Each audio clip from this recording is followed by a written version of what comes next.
महिन्यांपासून अंतराळामध्ये अडकून पडलेले आहेत आणि त्यांची सुटका करण्यासाठी आता हे नवं जे यान आहे ते आता अंतराळामध्ये पोहोचलेलं आपण पाहतोय।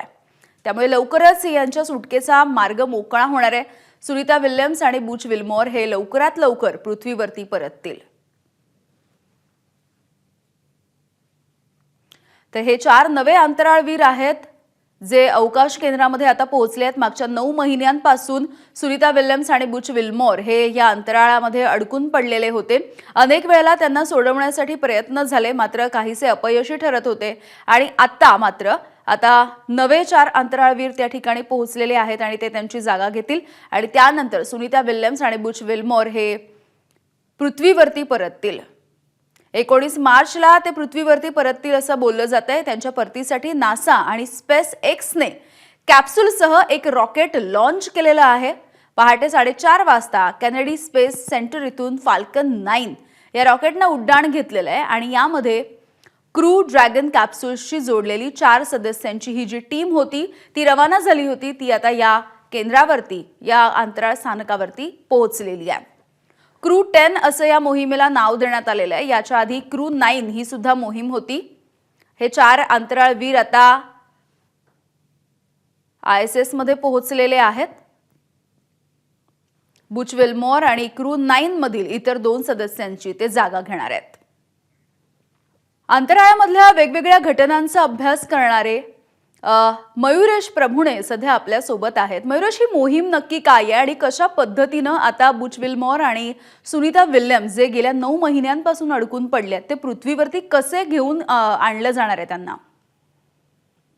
नासाच्या वतीने गेल्या काही वर्षांपासून एक नवीन प्रघात सुरू झाला की त्याच्यामध्ये पूर्वी नासाच्या यानांमधूनच अंतराळवीर अवकाशात जायचे।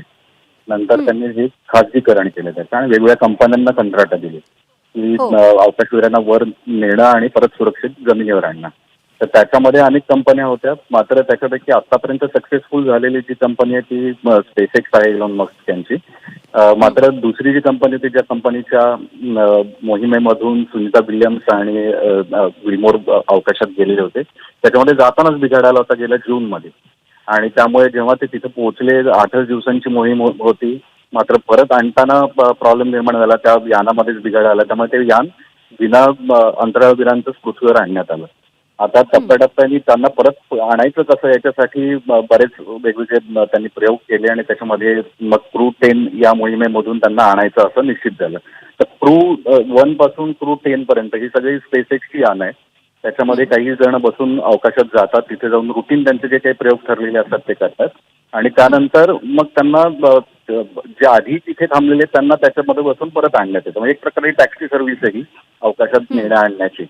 तर आता क्रू 9 मधून खास त्यांच्यासाठी यान तसं बनवून पाठवण्यात आलं होतं की त्याच्यामध्ये 2 जण आणखीन जास्तीचे बसतील आणि त्यांना परत आणता येऊ शकेल। तर आता हे जे लोक गेलेले तिथे त्यांना हस्तांतरण करण्यात येईल तिथल्या ज्या काही सुविधा आहेत त्याचं। सुनीता विल्यम्स आणि विल्मोर हे दोघंही आता त्यांना प्रशिक्षित करतील या 2-3 दिवसांमध्ये आणि अपेक्षित असं की 19 तारखेला या दोघांना परत त्या मोहिमेमधून पृथ्वीवर परत आणण्यात येईल। आपण विचार करू शकतो की जे 8 दिवसांसाठी गेले ते 9 महिने तिथे थांबलेले आहेत आणि त्याचा परिणाम त्यांच्या शरीरावर झालेला आहे असंही आपण बघितलेलं होतं। तर त्यामुळे नक्कीच आनंदाची गोष्ट आहे की आता हे दोघंही दीर्घकाळानंतर पृथ्वीवर परत येत आहेत। अगदी मयुरेश, मागे सुनीता विल्यम्स यांनी असं म्हटलंही होतं की मला पृथ्वीवरती परत आल्याच्या नंतर पेन्सिल उचलता येईल का याची सुद्धा भीती वाटते आहे। धन्यवाद मयुरेश माहितीसाठी।